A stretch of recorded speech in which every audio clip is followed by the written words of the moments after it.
Selamat sore, bersama saya Sandy Sopakua. Jumpa lagi kita pada KP Online Tamrin. Kali ini kita akan melanjutkan bacaan dari buku berjudul Kemenangan Akhir, Pertikaian Besar, ditulis oleh Ellen G. White dari bab yang kelima bagian yang pertama. Mari sama-sama kita ikuti bacaannya, namun sebelumnya mari sama-sama kita berdoa. Bapa kami di sorga, terima kasih Bapa atas berkat-Mu hingga sampai pada hari ini. Sekarang kami akan mulai untuk mempelajari bagian dari firman-Mu ya Bapa. Kiranya Bapa dapat mencurahkan Roh Kudus sehingga pelajaran ini dapat kami mengerti sehingga dapat menguatkan iman kami ya Bapa. Terima kasih Bapa sudah mendengar dan menjawab doa kami, dan dalam nama Yesus Selamat dan Penebus kami. Amin. Sebelum reformasi, ada suatu waktu di mana hanya ada sedikit sekali Alkitab. Tetapi Allah tidak membiarkan firman-Nya sama sekali dilenyapkan. Kebenaran firman itu tidak akan selamanya disembunyikan. Allah dengan mudah dapat melepaskan rantai firman kehidupan itu, seperti Ia membuka pintu-pintu dan gerbang-gerbang besi untuk membebaskan hamba-hambanya. Di berbagai negara di Eropa, Roh Allah telah menggerakkan orang untuk mencari kebenaran seperti mencari harta yang terpendam. Dengan tuntutan ilahi, mereka mempelajari lembaran-lembaran Alkitab dengan minat yang bersungguh-sungguh. Mereka bersedia menerima terang itu apapun akibatnya bagi mereka.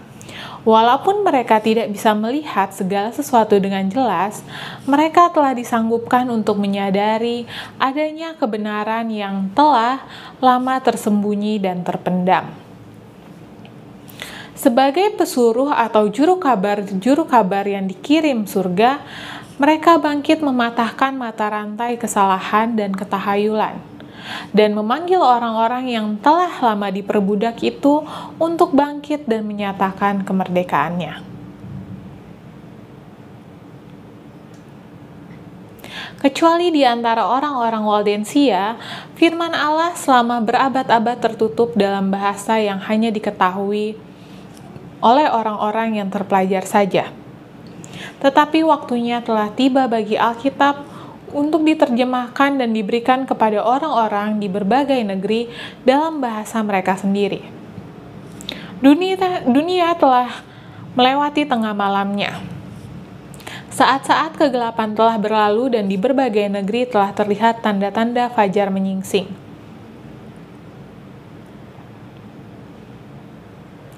Pada abad ke-14 telah terbit di Inggris bintang fajar reformasi. John Wycliffe telah mengumumkan sebuah pembaharuan bukan saja bagi Inggris tetapi juga bagi dunia kekristenan. Protes besar terhadap Roma yang telah diizinkan ia ucapkan tidak akan pernah bisa didiamkan. Protes itu membuka perjuangan yang mengakibatkan pembebasan individu, gereja-gereja, dan bangsa-bangsa. Wycliffe menerima pendidikan liberal, dan baginya takut akan Tuhan adalah permulaan hikmat.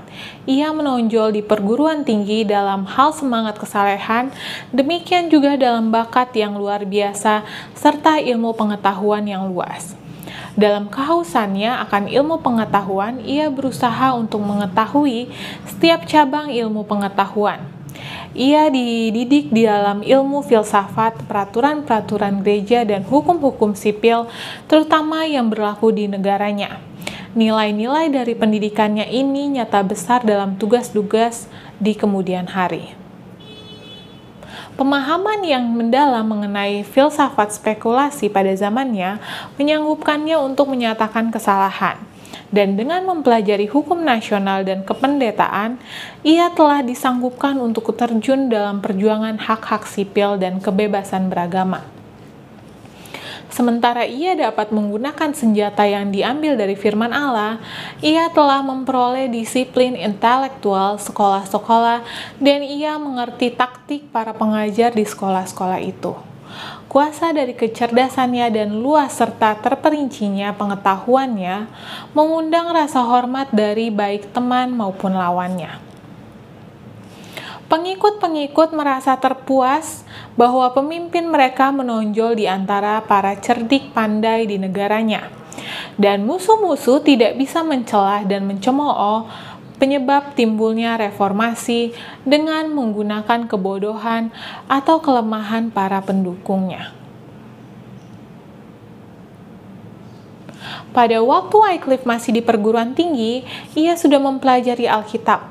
Pada masa itu, pada waktu Alkitab hanya ada dalam bahasa kuno, para mahasiswa telah mampu mendapatkan jalan kepada mata air kebenaran itu, yang tertutup kepada orang-orang yang tidak berpendidikan. Dengan demikian, jalan telah dipersiapkan bagi pekerjaan Wycliffe di kemudian hari sebagai reformis atau pembaru. Kaum terpelajar telah mempelajari firman Allah dan telah menemukan kebenaran besar rahmat-Nya yang dinyatakan di situ. Dalam pengajarannya, mereka telah menyebarkan pengetahuan kebenaran ini dan telah menuntun orang-orang lain berbalik kepada firman Allah yang hidup.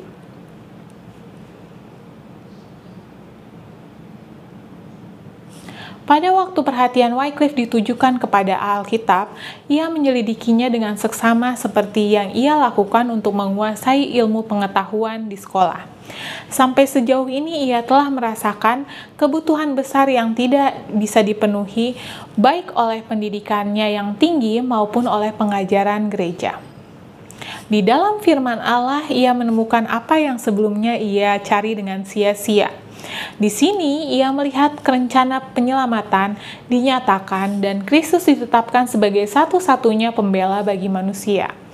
Ia menyerahkan dirinya menjadi pelayan Kristus dan memutuskan untuk mengabarkan kebenaran yang ia telah temukan.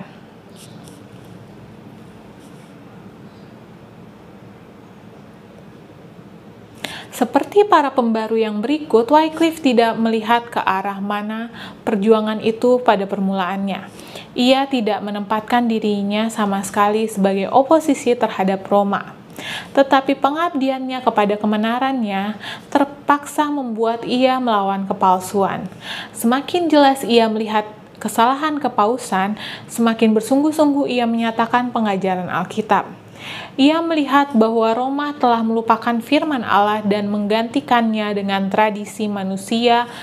Tanpa gentar ia menuduh keimamatan telah menghapuskan Allah dan menuntut agar Alkitab dikembalikan kepada orang banyak dan agar kewenangan kembali ditetapkan di dalam gereja. Ia adalah seorang guru yang berkemampuan dan bersungguh-sungguh, dan seorang pengkhotbah yang fasih berbicara.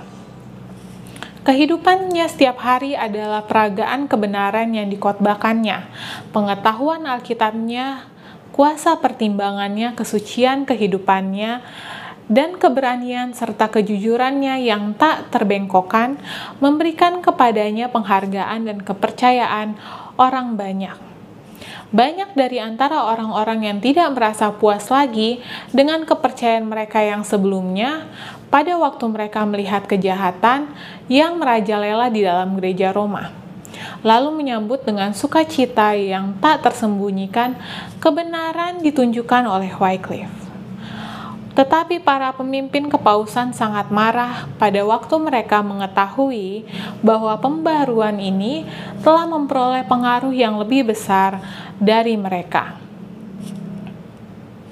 Wycliffe adalah seseorang penemu kesalahan yang tajam, dan tanpa takut-takut ia melawan hukuman-hukuman yang keterlaluan yang dilakukan oleh penguasa Roma. Pada waktu ia menjabat sebagai pendeta bagi kerajaan, ia dengan berani menentang pembayaran upeti yang dituntut oleh Paus dari Raja Inggris dan menunjukkan kepada bahwa penggunaan kuasaan negara bertentangan dengan akal sehat maupun wahyu. Tuntutan Paus itu telah menimbulkan kemarahan, dan pengajaran Wycliffe membawa pengaruh kepada cendekiawan negara itu. Raja dan para bangsawan bersatu untuk melawan tuntutan Paus kepada penguasa kerajaan dan menolak membayar upeti kepada Paus. Dengan demikian, pukulan hebat melawan supremasi kepausan telah dimulai di Inggris.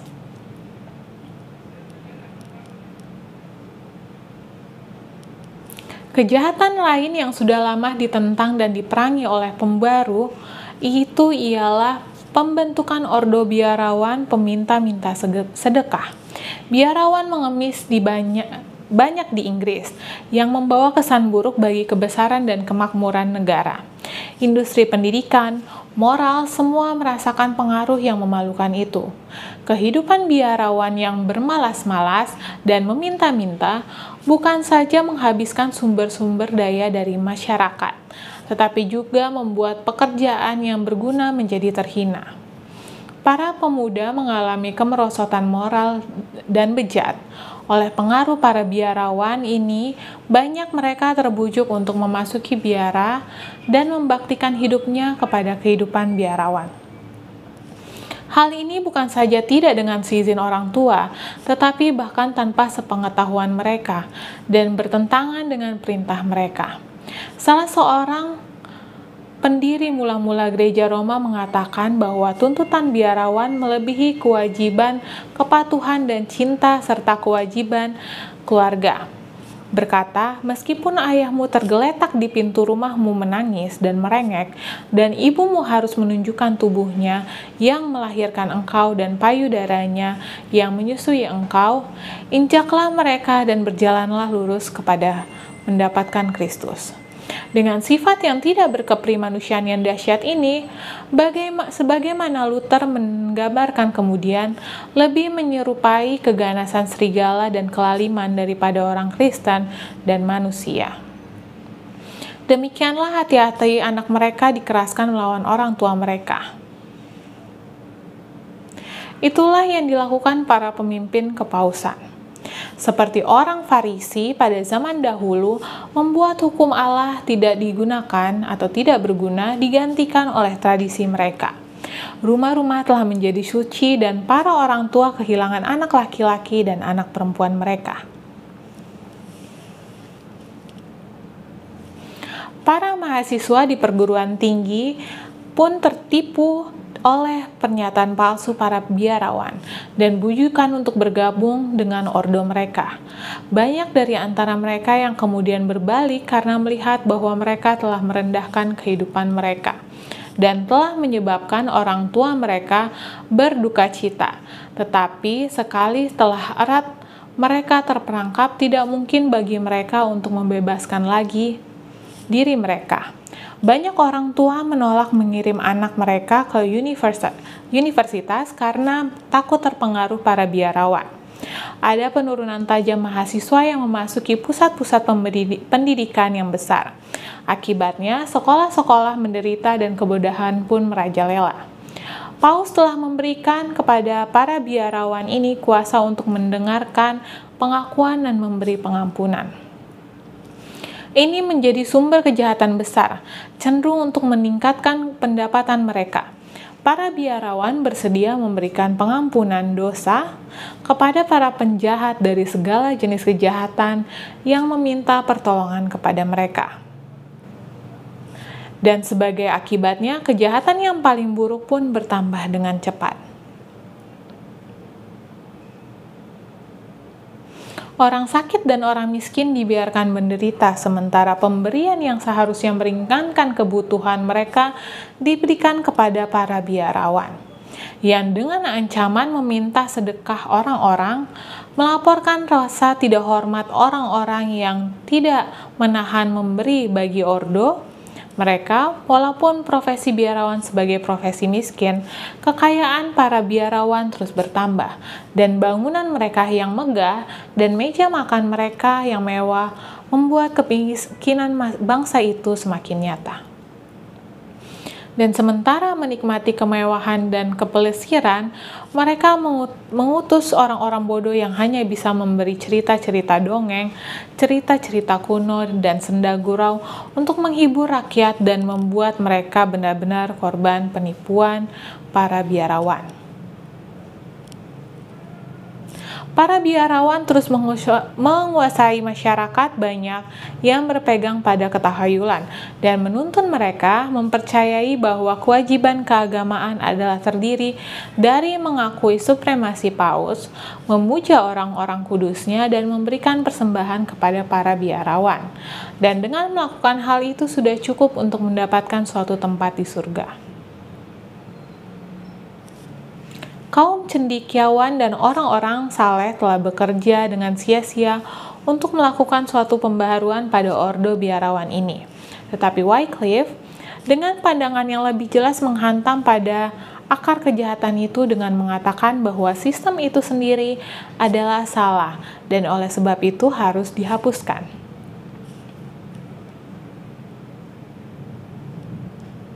Timbullah perbincangan dan pernyataan. Sementara biarawan-biarawan itu menjelajahi negeri untuk menjual surat pengampunan Paus, banyak yang sangsi mengenai kemungkinan membeli pengampunan dengan uang. Mereka heran mengapa tidak mencari pengampuan dari Allah gantinya dari Paus Roma. Banyak yang sudah sadar mengenai ketamakan para biarawan, yang kerakusannya tampak tidak terpuaskan. Para biarawan dan imam-imam Roma, mereka telah menggerogoti kita seperti penyakit kanker. Allah mesti melepaskan kita, kalau tidak orang banyak akan binasa. Untuk menutupi ketamakan mereka, para biarawan-biarawan peminta-minta ini mengatakan bahwa mereka mengikuti teladan juru selamat. Mereka mengatakan bahwa Yesus dengan murid-muridnya telah didukung oleh sumbangan derma orang-orang. Pernyataan ini merusak usaha mereka sendiri, karena dengan demikian banyaklah orang dituntun kepada Alkitab untuk mempelajari kebenaran. Suatu akibat yang paling tidak disukai Roma. Pikiran manusia telah diarahkan kepada sumber kebenaran yang selama ini dengan sengaja ditutup. Wycliffe mulai menulis dan menyiarkan selebaran menentang para biarawan, namun ia berusaha untuk tidak menimbulkan perselisihan dengan mereka sementara ia menarik perhatian orang-orang kepada pengajaran Alkitab dan pengarangnya. Ia menyatakan bahwa kuasa pengampunan atau pengucian yang dimiliki oleh Paus tidaklah lebih besar derajatnya dari yang dimiliki oleh imam-imam biasa dan bahwa tak seorang pun benar-benar dikucilkan kecuali sebelumnya ia telah mendapat hukuman dari Allah.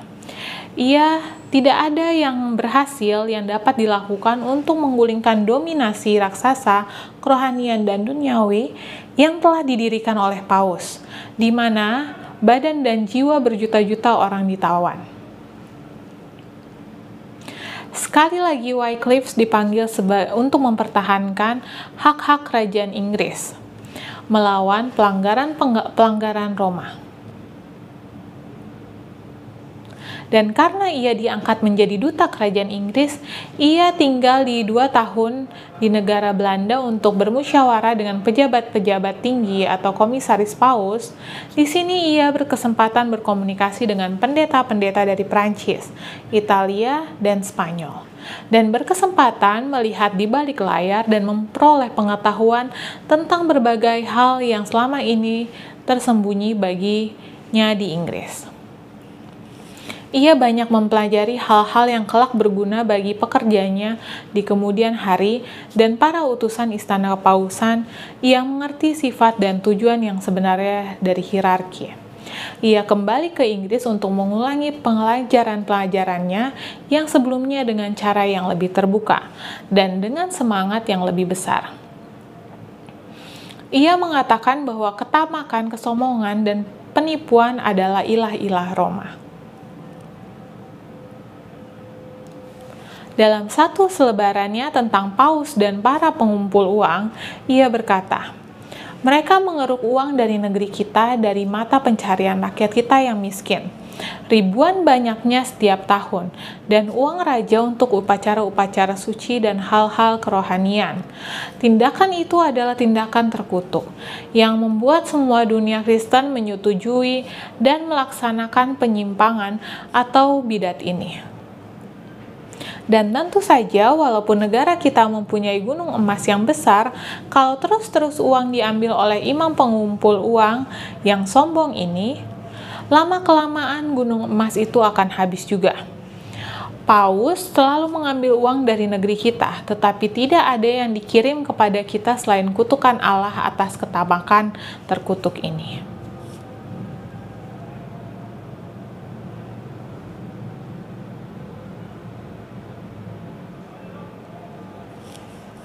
Segera setelah ia kembali ke Inggris, Wycliffe ditugaskan oleh raja di tempat pendeta-pendeta di Lutterworth.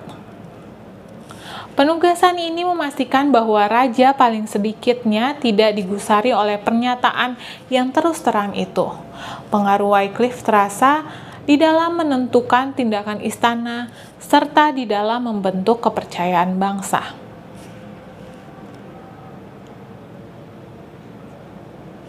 Tak lama kemudian geledek kepausan pun menyambarnya. Ada 3 surat perintah dikirimkan ke Inggris, ke universitas, dan kepada raja, dan kepada pejabat-pejabat gereja. Semua memerintahkan untuk segera mengambil segala tindakan mendiamkan guru bidat ini.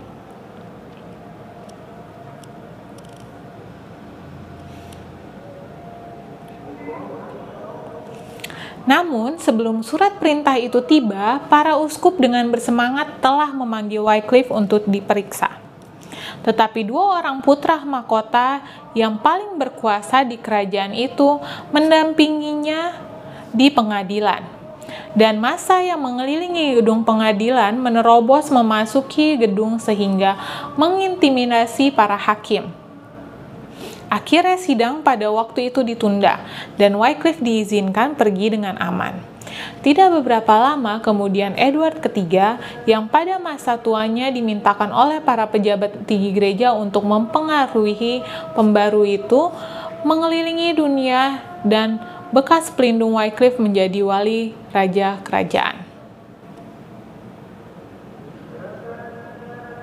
Akan tetapi, dengan tibanya surat perintah itu, berlakulah untuk seluruh Inggris suatu perintah yang harus dituruti untuk menangkap dan memenjarakan para bidat itu.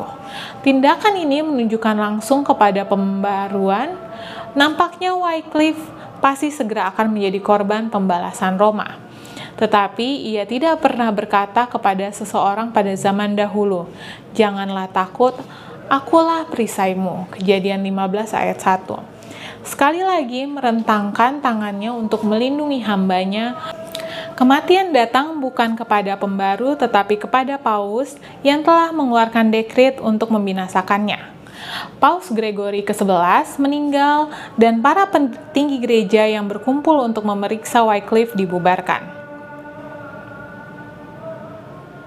Pemeliharaan Allah lebih jauh masih mengendalikan kejadian-kejadian untuk memberikan kesempatan bagi pertumbuhan reformasi. Kematian Paus Gregory dilanjutkan dengan pemilihan 2 orang calon paus yang saling bersaing. 2 penguasa yang bersaing itu masing-masing mengatakan bahwa ia tidak dapat salah atau mutlak. Sekarang menuntut penurutan. Setiap paus memanggil pengikut-pengikutnya yang setia untuk membantu memeranginya yang lain. Ia memaksakan kemauannya kepada para pendukungnya. Kejadian ini sangat melemahkan kekuasaan kepausan. Faksi-faksi yang bersaing melakukan segala yang bisa dilakukan untuk saling menyerang satu sama lain. Untuk sementara, Wycliffe dapat beristirahat. Kutukan dan tuduhan balasan telah dilayangkan seorang paus kepada paus yang lain, dan banjir darah tercurah untuk mendukung tuntutan persengketaan mereka. Kejahatan skandal membanjiri gereja. Sementara itu, pembaru ditempatkan di pengasingan yang tenang di paroki Lutterworth telah bekerja dengan sungguh-sungguh untuk menuntun orang-orang dari paus-paus yang bersaing kepada Yesus Putra Raja Damai itu. Perpecahan dengan segala percekcokan dan kebejatan yang disebabkannya telah menyiapkan jalan bagi reformasi oleh berkesempatannya orang-orang melihat sebenarnya paus itu. Di dalam salah satu selebaran yang diterbitkan On the Shame of the Pope, Wycliffe mengimbau orang-orang untuk mempertimbangkan apakah kedua imam calon paus itu tidak mengatakan kebenaran dan saling menuduh sebagai antikristus. Allah, katanya, tidak akan membiarkan setan memerintah salah satu dari antara imam-imam itu, tetapi membuat perpecahan di antara keduanya supaya manusia lebih mudah mengalahkan keduanya di dalam nama Kristus.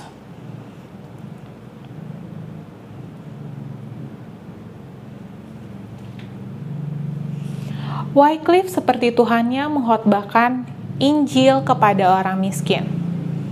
Ia tidak merasa puas menyebarkan terang hanya di rumah-rumah yang sederhana di parokinya di Lutterworth. Ia memutuskan untuk membawa terang itu harus dibawa ke seluruh bagian Inggris.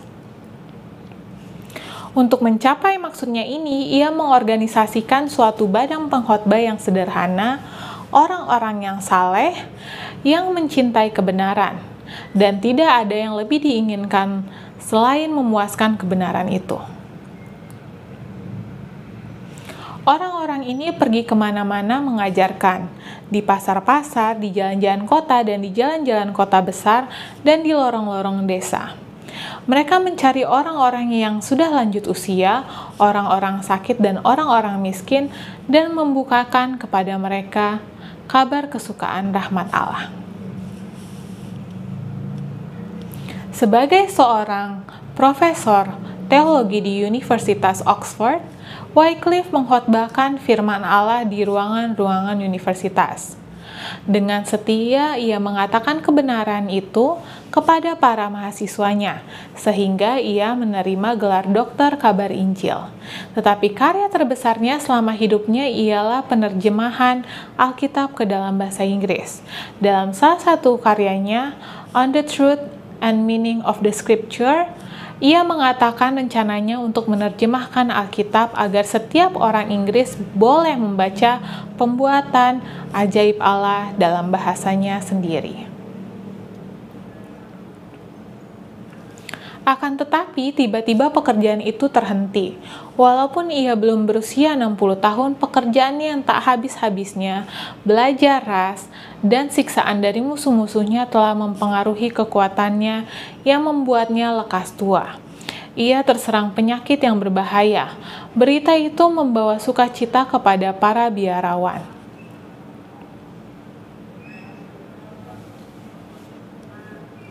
Demikianlah bacaan kita pada sore hari ini. Mari sama-sama kita berdoa. Bapa kami di surga, terima kasih Bapa atas berkat-Mu hingga sampai pada hari ini. Tadi kami sudah mendengarkan sebagian dari pelajaran-Mu ya Bapa. Kiranya dengan pelajaran-Mu ini dapat membuat iman kami lebih teguh lagi ya Bapa, dan dapat mendekatkan diri kami kepadamu ya Bapa. Terima kasih Bapa sudah mendengar dan menjawab doa kami. Dalam nama Yesus sama Tuhan penebus kami. Amin. Sampai jumpa minggu depan. Tuhan memberkati.